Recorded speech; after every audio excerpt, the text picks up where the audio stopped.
ನೋಡಿ, ರಾಜೀನಾಮೆ ಆಗ್ರಹ ಮಾಡಿ ಮಾಡಿ ಎಲ್ರಿಗೂ ಸಾಕಾಗೋಗಿದೆ. ಇವತ್ತು ಜನಾರ್ದನ್ ರೆಡ್ಡಿ ರಾಜೀನಾಮೆ ಕೊಡಬೇಕು, ಯಡಿಯೂರಪ್ಪ ರಾಜೀನಾಮೆ ಕೊಡಬೇಕಂದಾಗ ಲಾಲ್ ಕೃಷ್ಣ ಅದ್ವಾನಿ ಅವರು ದೆಹಲಿಯಿಂದ ಒಂದೇ ಒಂದು ಫೋನ್ ಕಾಲ್ ಮಾಡಿ ಪಕ್ಷಕ್ಕೆ ಮುಜುಗರ ಆಗಬಾರ್ದು, ತಾವು ರಾಜೀನಾಮೆ ಕೊಡಿ ಅಂತಂದರೆ ಯಡಿಯೂರಪ್ಪ ಅವರು ಮತ್ತು ನಾನು ನಮ್ಮ ಶಾಸಕರ ಜೊತೆಯಲ್ಲಿ ಸೇರಿ ಸರ್ಕಾರನೇ ವಿಸರ್ಜನೆ ಮಾಡಿ ಗವರ್ನರ್ ಹತ್ರ ಹೋಗಿ ರಾಜೀನಾಮೆ ಪತ್ರ ನಾವು ಸಮರ್ಪಣೆ ಮಾಡಿದ್ದೀವಿ. ಆದರೆ ಸಿದ್ದರಾಮಯ್ಯ ಅವರು ಏನು ಮಾತಿದ್ರೆ ನಾಚಿಕೆ, ಮಾನ, ಮರ್ಯಾದೆ, ಲಜ್ಜೆಗೆಟ್ಟೆ ಅಂತಾರಲ್ಲ, ಅದೆಲ್ಲದನ್ನು ಮೀರಿದ ಅತ್ಯಂತ ನೀಚ ರಾಜಕಾರಣಿ ಇವತ್ತು ಸಿದ್ದರಾಮಯ್ಯ ಅವರು ಅಂತೇಳಿ ಅವರು ಪ್ರೂವ್ ಮಾಡ್ಕೊಂಡಿದ್ದಾರೆ. ಹಾಗಾಗಿ ಅವ್ರನ್ನ ನಾವು ರಾಜೀನಾಮೆ ಕೇಳೋದಲ್ಲ, ಈ ರಾಜ್ಯದ ಜನರೇ ಅವ್ರನ್ನ ಕೆಳಗಿಳಿಸ್ತಾರೆ ಅಷ್ಟೇ.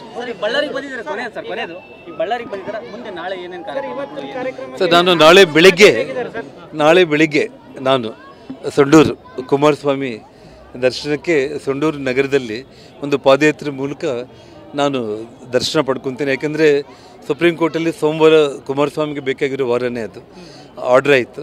ಸೊ ಆ ಕ್ಷಣದಲ್ಲಿ ನಾನು ಪ್ರಾರ್ಥನೆ ಮಾಡಿಕೊಂಡೆ ಮತ್ತು ಸೊಂಡೂರು ಉಪಚುನಾವಣೆ ಕೂಡ ಇತ್ತು. ಹಾಗಾಗಿ ಭಗವಂತ ನನ್ನ ಯಾಕೆ ಕರೆಸ್ಕೊಂಡಿದ್ದಾನೋ ಗೊತ್ತಿಲ್ಲ, ಸೋಮವಾರನೇ ಆರ್ಡರ್ ಆಗಿದೆ. ಸೊ ನಾಳೆ ನಾನು ಪಾದಯಾತ್ರೆ ಮೂಲಕ ಸೊಂಡೂರು ನಗರದಲ್ಲಿ ಕುಮಾರಸ್ವಾಮಿ ದೇವಸ್ಥಾನಕ್ಕೆ ದರ್ಶನ ಪಡ್ಕೊಂಡು ಅಲ್ಲಿಂದ ನನ್ನ ಚಟುವಟಿಕೆ ನಾನು ಪ್ರಾರಂಭ ಮಾಡ್ತೀನಿ.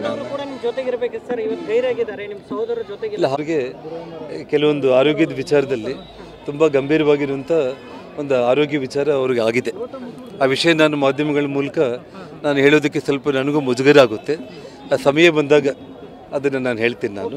ಸೊ ಹಾಗಾಗಿ ಸಾರ್ವಜನಿಕರಲ್ಲಿ ಈ ಒತ್ತಡದಲ್ಲಿ ಅವರು ಬರೋದು ಸೂಕ್ತ ಅಲ್ಲ ಅಂತೇಳಿ ನಾನೇ ಹೇಳಿದ್ದೀನಿ. ನಾನು ತುಂಬ ತೀವ್ರವಾಗಿರುವಂಥ ಒಂದು ಆರೋಗ್ಯ ವಿಚಾರ ಇರೋ ಕಾರಣವೇ ಈ ರಶಲ್ಲಿ ಇಮ್ಯುನಿಟಿ ಪ್ರಾಬ್ಲಮ್ ಆಗಬಾರ್ದು ಅಂತೇಳಿ ನಾನು ಬೇಡ ಅಂತ ಹೇಳಿದ್ದೀನಿ ನಾನು.